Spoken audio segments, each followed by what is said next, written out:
दीपा मलिक, ये सिर्फ एक नाम नहीं बल्कि पैरा ओलंपिक्स में भारतीय खिलाड़ियों के जीत का एक आगाज़ था। और अब दीपा मलिक एक किताब लेकर आई हैं और नाम है ब्रिंग इट ऑन। क्या नया है मैम, क्या ब्रिंग इट ऑन है इसमें? ब्रिंग इट ऑन तो वो हर चुनौती है जो मेरे जीवन में आई। और ब्रिंग इट ऑन का मतलब है हिंदी में आने दे जितनी मुश्किल आनी है, मैं तैयार हूँ हर चुनौती के लिए।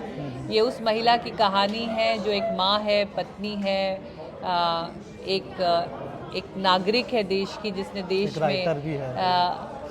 मतलब कहानी का जो सार है वो ये है कि ये केवल ऐसा लगता है इसको देख के कि शायद एक स्पोर्ट्स महिला की कहानी है, लेकिन इसके अंदर और बहुत कुछ मिलेगा आपको। रिश्तों की कहानियाँ, माँ बेटी की कहानी, पति पत्नी की कहानी, और फिर जब भारत में पॉलिसीज़ नहीं थी और भारत में पॉलिसीज़ बनकर आईं, उस बदलाव की कहानी आपको इसमें मिलेगी। और कैसे अपंग से मैं दिव्यांगता का सफ़र तय कर पाई, कैसे एक गृहिणी जो कभी घर से नहीं निकली, बस एक पत्नी के रूप में, माँ के रूप में खुश थी, फिर उसने घर छोड़ा, पॉलिसीज़ बनाने में योगदान दिया, और कभी तो पहाड़ पे चढ़ गई गाड़ी लेके, कभी कार रैलीज़ में उतर गई, कभी मोटरसाइकिल चलाने की जिद ले ली 1/3 हिस्से शरीर से, जिसने वो सारा बैरियर और टैबू तोड़ा जो एक मिड 35 की महिला पे थोपा जाता है। मैम, बहुत सारे रोल आपने अदा किए, swimmer, biker, writer, para Olympian, writer mother. पहली बार। तो कौन से रोल में सबसे ज़्यादा मज़ा आया आपको? हर रोल को एंजॉय किया, क्योंकि हर रोल एक सीढ़ी था दुनिया की सोच को बदलने का। हर रोल एक अगला कदम था बिना टांगों के, जिसने इस सकारात्मकता की जर्नी को कंप्लीट किया। It was a journey of positivity, a journey of finding silver lining in the clouds of adversity. In this silver jubilee year, I complete that and then went on to make the silver medal for the country.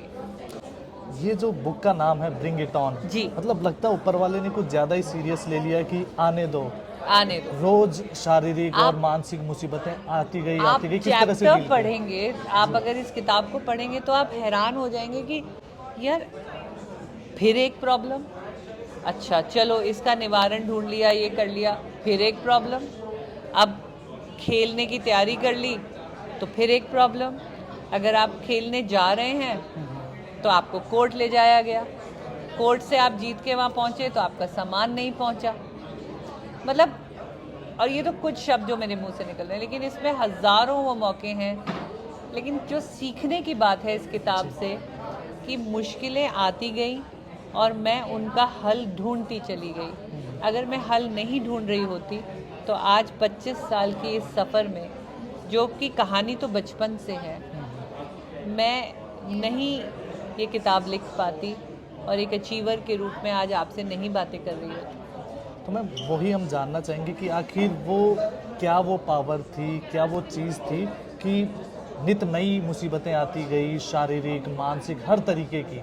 मतलब एक जो होता है ना, कायनात ने वो सारी कोशिशें की आपको रोकने की, लेकिन कायनात ने वो कोशिशें भी करी कि मैं कुछ बन जाऊं। तो वो आपने किस तरह से प्रिपेयर किया उस चीज़ के लिए? उसको प्रिपरेशन पहले खुद के ऊपर काम किया, खुद की मानसिकता पे काम किया।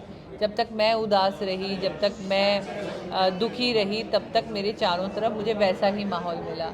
मैंने कहीं पढ़ा था कि आप उन 5 लोगों का एवरेज बन जाते हो जो आप चारों तरफ रखते हो।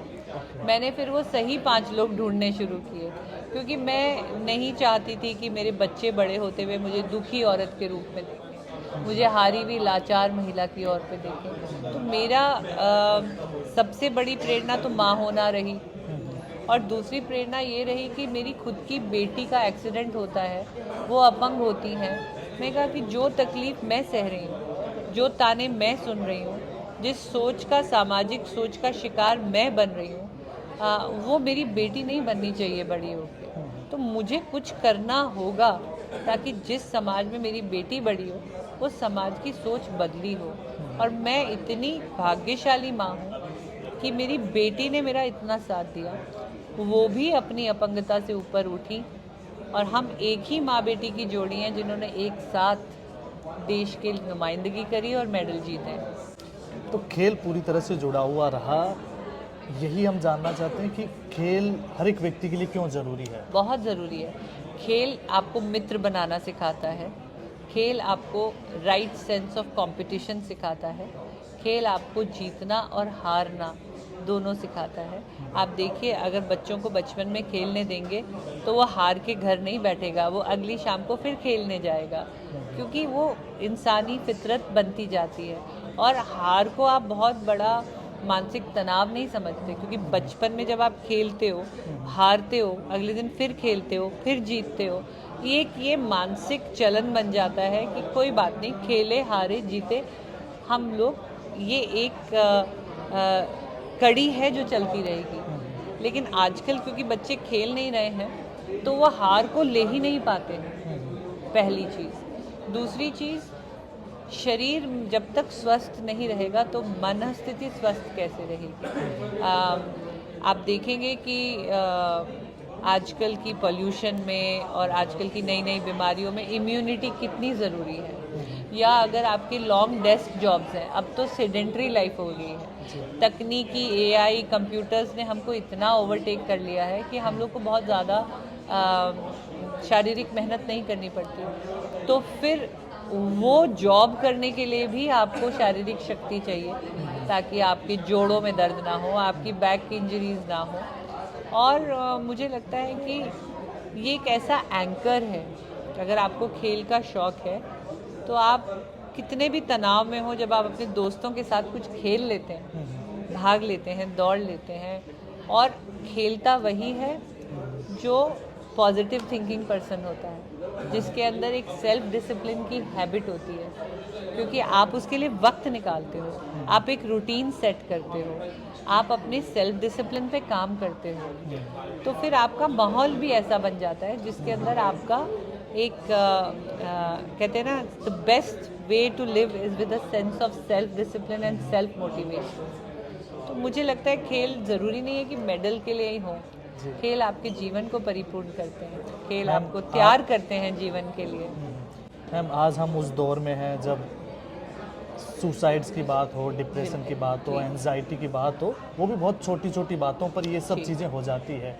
आपने तो बहुत करीब से उन मुश्किलों से लड़ाई लड़ी, तो किस तरह से इस जो नई जनरेशन है उसको क्या मैसेज है आपको, किस तरह से डील किया जाए उसको? मैं मैसेज यही देती हूँ कि अगर आप मेरी किताब पढ़ेंगे और आप मेरी जीवनी को देखेंगे तो आप ये सीखेंगे कि जब सब कुछ मेरी ज़िंदगी में थम गया था तो मेरे जो एंकर ऑफ हैप्पीनेस है, मैंने अपने खुशी के स्रोत बना रखे थे, जिनको हम दूसरे शब्दों में हॉबीज़ कहते हैं। आज के बच्चे हॉबीज़ ही नहीं रखते, सारा वक्त सोशल मीडिया या रील, या आप जब कोई हॉबी परसू करते हो तो आपकी क्रिएटिविटी आपके अंदर जागृत रहती है।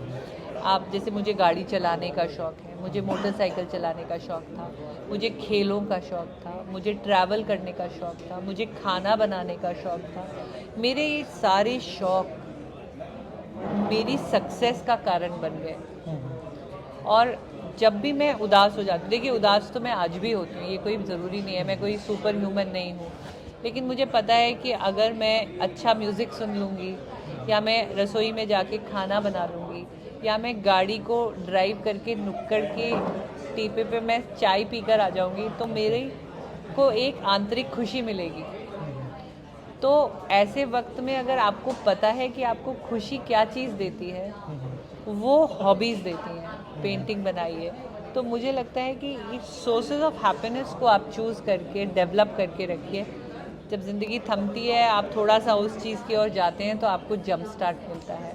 और हमेशा याद रखिए कि ज़िंदगी एक त्यौहार है जिसे आप रोज़ मना सकते हैं, एंड किसी भी चीज़ का डेड एंड नहीं है। मेरी तो टांगें चली गई, तो मैंने पहले होटल चलाया, फिर मैंने स्विमिंग करी, फिर मैंने बाइकिंग करी, फिर मैंने कार रैलिंग करी, फिर उसके बाद मैंने तैराकी छोड़ के 40 साल की उम्र में मैंने जैवलिन फेंकना सीखा, फिर मैंने शॉट पुट फेंकना सीखा।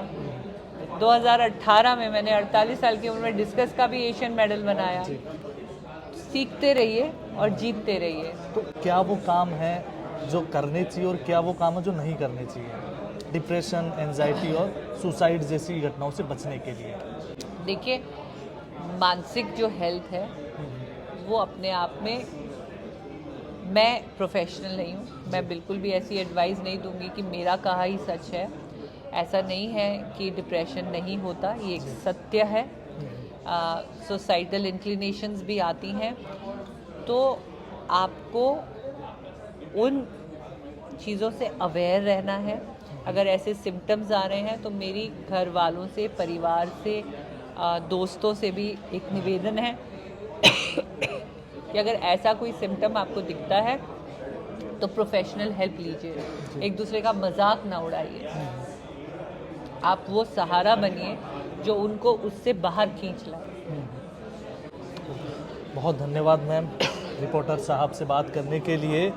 तो अगर आपके जीवन में रत्ती भर सा भी अगर आपको लगे कि नकारात्मकता है तो दीपा मलिक का नाम याद कर लीजिएगा, और ज़्यादा बेहतर चीज़ चाहते हैं तो आप ये किताब पढ़िएगा। Bring it on. बहुत कुछ आपके जीवन में बदलाव हो जाएगा। धन्यवाद, देखते रहिए रिपोर्टर साहब।